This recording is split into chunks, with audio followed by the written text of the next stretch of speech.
This applies to freedmen more than you actually possibly understand. Already in the comment section, we have people contributing to the erasure of our people, and this time from the very amendment that was drafted for us. Reclaiming the promise. This is for fellow freedmen and my fellow Americans, those who want to preserve our country or have a country for our children to live in. My fellow freedmen and my fellow Americans, we stand here today at a critical crossroads in our nation's history. Just hours ago, the Supreme Court delivered a ruling that fundamentally alters the meaning of American sovereignty. In a 6-3 decision, the court chose to elevate the temporary geography of a birth location over the sacred bond of a permanent political allegiance. By stretching the 14th Amendment far beyond its historical boundaries, they have opened a universal pipeline to the sacred rights of citizenship, rights that were bought, paid for, and sealed in the blood of our ancestors. As a proud freedman, I look at today's ruling not just as a legal error, but as a profound moral betrayal.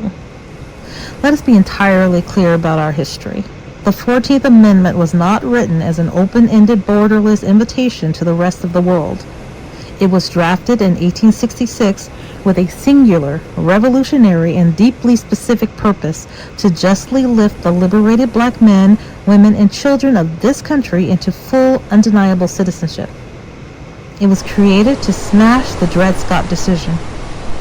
It was written to ensure that the people who built this nation through centuries of forced labor, the freedmen and their descendants, could never again have their birthrights stripped away by hostile states. Our ancestors bore the whip. Our ancestors endured the fields. Our ancestors fought in the Union Blue to save this republic. The 14th Amendment was their covenant. Yet today, the Supreme Court has treated that blood-bought covenant as a global transaction. By applying a century-old precedent regarding permanent lawful residence to anyone who temporarily or unlawfully crosses our borders, the court has committed a massive logical leap.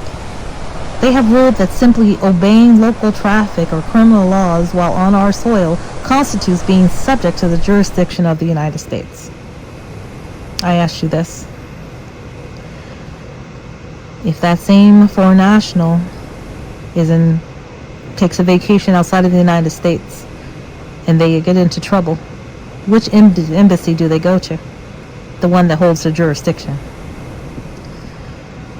Under today's ruling, the moment a child is born, that temporary presence is suddenly weaponized to erase all political distinctions between a visiting foreign citizen and a native-born American.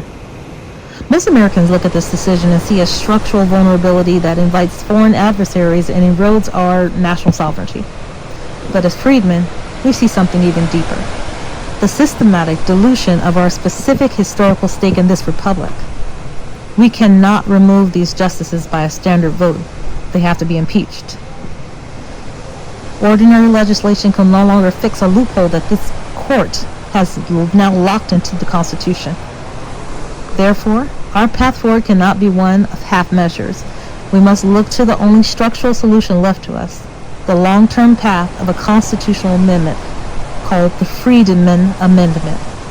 We must organize, mobilize, and demand a new constitutional amendment that permanently restores the 14th Amendment to its original intent. The Freedmen Amendment will explicitly declare that birthright citizenship is tied to permanent parentage, not accidental geography. It can state clearly that to inherit the automatic right of American citizenship, a child must be born to parents who owe permanent, exclusive allegiance to the United States, protecting the legacy of the freedmen and the integrity of the American polity forever. This is a high mountain to climb. It requires a 2/3 majority in Congress and the ratification of 38 states, but great structural wrongs require great structural remedies. We must use our voices now or never. Our votes, now or never, and our political power to elect leaders who will pledge to advance this amendment. We must build a coalition of Americans who understand that a nation without borders is not a nation, and a citizenship without mutual allegiance is empty. To my fellow freedmen, do not despair over today's ruling. Let it be fuel that lights your path. Let it instead clarify the battle lines. The covenant made with our ancestors has been compromised by this court, but it can be restored by the hands of the people. Let us stand up, let us organize, and let us march toward the Freedmen Amendment. Thank you, and God bless the United States of America.